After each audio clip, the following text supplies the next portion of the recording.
Thank you, Chair. Thank you for your testimony, Commissioner.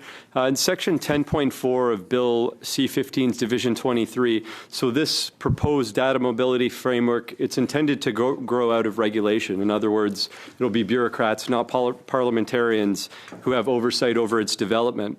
Do you believe that this introduces transparency concerns around the way in which Canadian data is handled?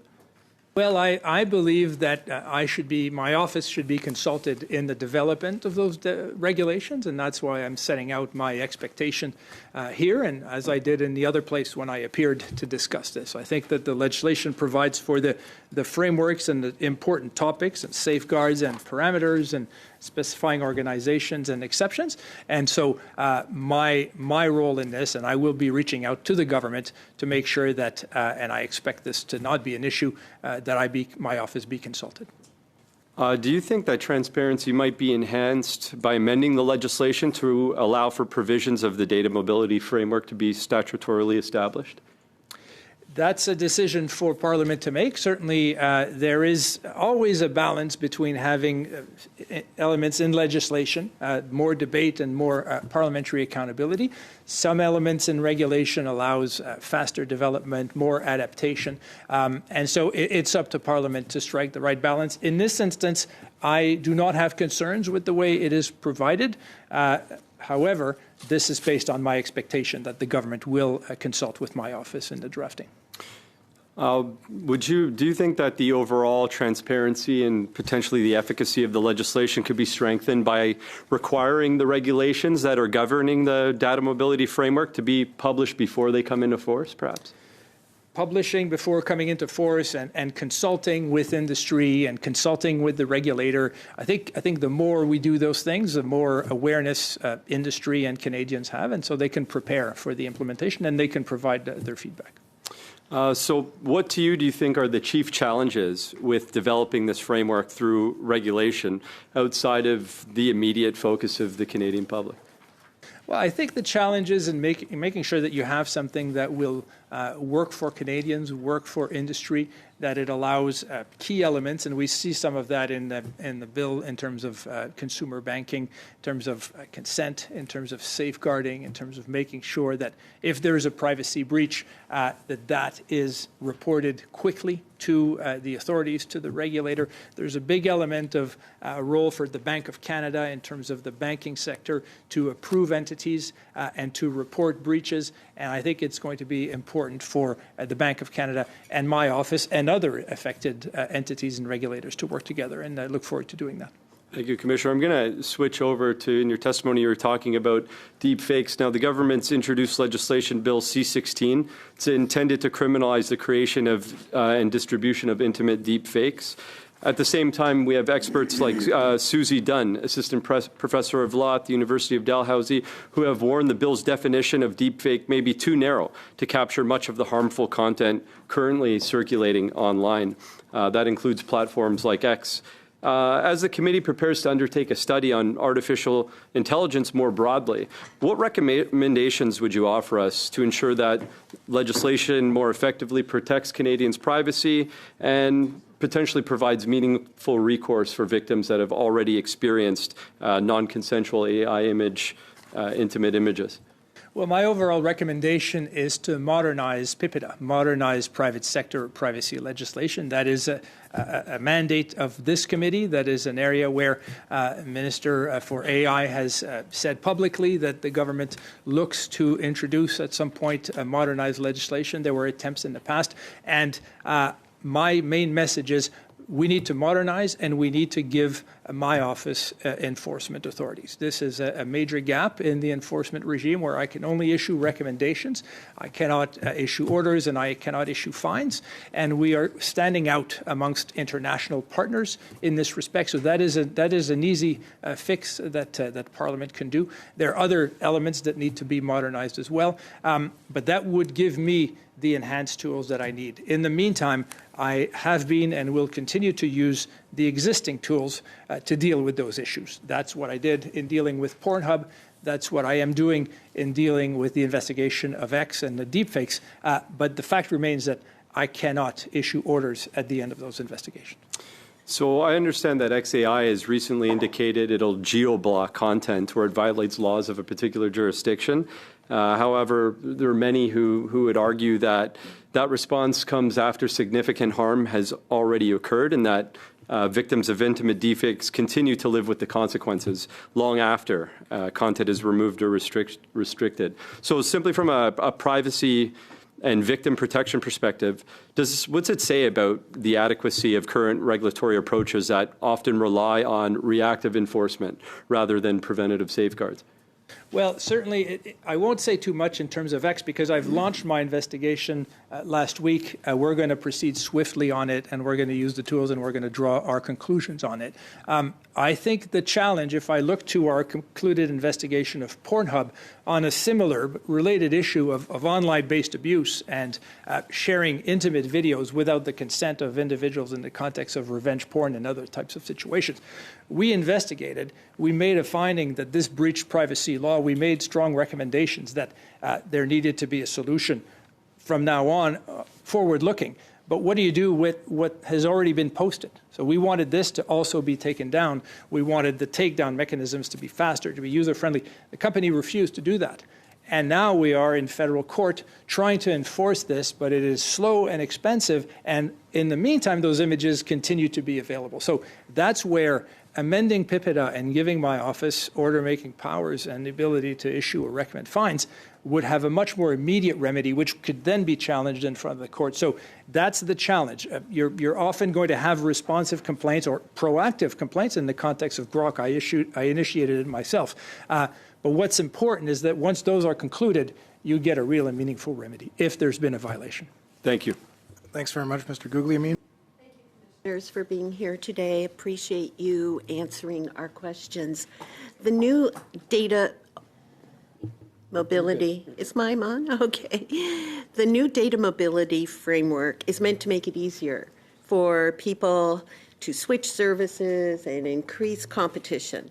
There isn't an outline on how this will work, and details like which industries are included, what data can be transferred, or how it will be protected. And who is responsible if something goes wrong will be decided later by the government. It'll be important for your office to be consulted by the government in the development of those regulations. Do you have faith that you actually will be consulted? Well, as I was indicated to your colleague, Mr. Santamaria, I am optimistic. I'm setting out publicly my expectations. I've done this in the other place, and I'm doing it here. There is precedent, I would say, from the standpoint where the Parliament amended the legislation on financial crimes and the FinTrack to allow more personal-to-personal information being shared by banks within each other to identify fraud and terrorism financing. And this led to the creation of a code of practice regime that is reviewed by my office and approved by my office. So there is a precedent for positive, constructive exchanges. I'm optimistic that it's going to happen, but I will certainly monitor it. If it does not happen, you will hear from me on it, because I think it would be a disservice to the institutions, to the industry, and ultimately to Canadians. Thank you, sir. We are seeing more and more attacks. More and more we're hearing about more and more hacking. And consumers are just left on their own to fight for themselves with maybe a sorry. So loss of financial data has far more dramatic effects on people's lives, especially if it gets into the wrong hands of criminals. So when the breaches happen, what are the penalties, or what should be the penalties for those who do the breaching? Well, when we look at breaches, we're always looking at what measures were put in place, what should have been put in place, what are the lessons learned, and was there inappropriate care with the personal information of Canadians, given the sensitivity, given the risk, given the attractiveness. Right now, there are no penalties, and that's the concern. In Canadian privacy law, there are no penalties at all. And this becomes evident when we compare ourselves to other regulators, including within Canada. Quebec now has the ability to issue fines, my counterparts in Quebec, but internationally as well. So when I investigated 23andMe, the massive breach of genetic data, my UK counterpart issued a major fine on the organization because this was a situation where there had significant shortcomings and it led to terrible harms on individuals. You're absolutely right that we should not be treating this as a technical matter. This harms real people in a real significant way, sometimes forever. It's difficult to chase that information. So there needs to be strong enforcement and strong consequences in appropriate cases. At the same time, we also need to help and work with industry. It's challenging. There are bad actors, and they're using AI and fast-evolving technology. So it's something that we all have to work together, but that gap in enforcement makes us weaker in that respect, and I think this is something that can and should be changed. Okay, so the system for sharing data outside of Canada, as you say, is not as rigorous as it should be. Do you believe we need stronger legislation in that regard? Well, sharing data outside of Canada is an area of my recommended amendments to privacy legislation. Right now, we have a general sense that if you're sharing data outside, you have to make sure by contracts or other means that you have an equivalent level of protection. But this could be more robust. There are other jurisdictions which will call on a review of the entire legal system of where it's going to say, is there rule of law there? It's always a concern, government access to private data, because you can't have a contract that's going to prevent another government from taking information. So we need to strengthen that. For another question, these things happen really fast. Data mobility produces real-time risks. Is a complaints-based model sufficient for this kind of program, or can we do better?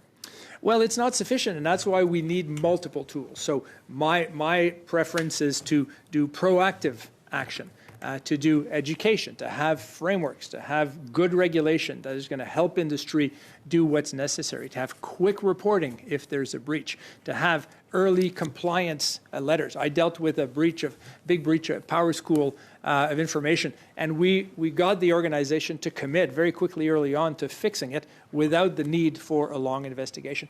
You're going to need investigation in some cases, but it's a spectrum of tools. I agree with you that we should not be, certainly not always reactively. We have to try to anticipate those things, prevent those things, create that culture of privacy, work with the good actors, but for the bad actors, we need more enforcement.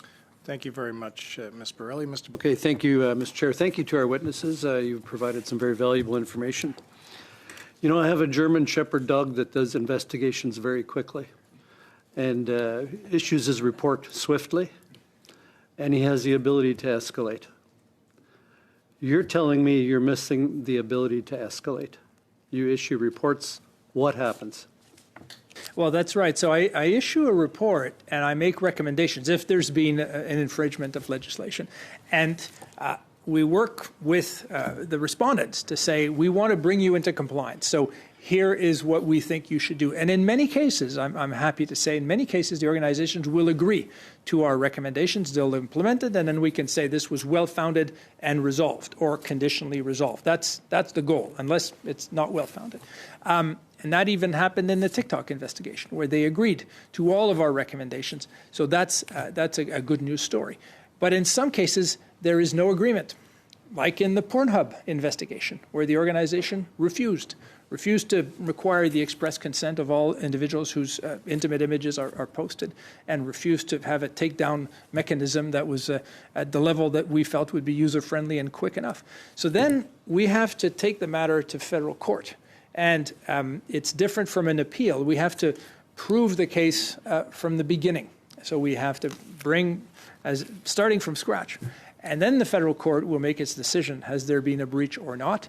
And then it can be appealed all the way to the Supreme Court of Canada. So that brings significant costs and delays to everyone, my office, individuals affected, and industry. And it delays the outcome. And in the case of Pornhub, it means that there is no immediate enforceability of the order. If we had the ability to issue an order, the order would be made, and then the information would be taken down. There could be an appeal afterwards. Of course, our decisions may be overturned. But in the meantime, Canadians would be protected. So it would be the most protective approach. Right now, we do not have that, and it's a gap. And you would say a significant enough gap that it should be addressed? Absolutely, it should be addressed. We are standing out in the international community by not having this. And I'm grateful for the many times that organizations are going to agree to the recommendations, and that's a testament to them. But as a legal regime, having something that is so important to privacy, that's so important to individuals, that's so important to businesses, that's, I would argue, part of Canadian values and necessary to freedom and democracy, to have it not enforceable is a concern, and is something that should be fixed quickly. So your mandate in this legislation is being expanded, but you're not giving the tools to really do the job? Well, right now there's no bill. Well, it's expanded in this context. Yes. It's expanded in this context from the standpoint that now there's going to be data mobility. But you are correct. I have no greater enforcement power as a result of this than I did before. So your enforcement, would that mean you always have to press legal charges? Do you go through through the authorities to do that, or do you go to a minister to report and say charges need to be pressed here? Or what is the process? Thank you. No, I'm fully independent from the minister. So as an agent of Parliament, I would report to you and to the House and to the Senate. So I do not need that, but I would need to take action in court, file applications in federal court with all of the necessary legal expenses that entails. So I become a bit like a prosecutor at that stage. So in the case of Pornhub, where you found significant breaches, right? Law enforcement didn't pick up the torch and assign you a prosecutor that did the work for you? No, we're doing that ourselves. So I have lawyers representing me in court as we speak, and we're moving this forward. We're continuing to try to convince the organization to adopt our recommendations. But if this fails, the only avenue is to pursue the court matter to the end. Okay. Inside this legislation, there's also a provision that gives ministers to waive laws without proper disclosure. What are I'm sure you have concerns.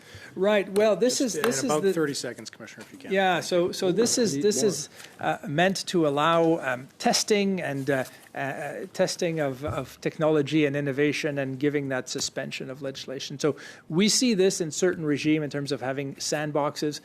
This is also very much an area where I would like to see regulator involvement. In many regimes, we see the regulators, my equivalents, involved in that, participate in those sandboxes, and be there to say, okay, we have concerns, we don't have concerns.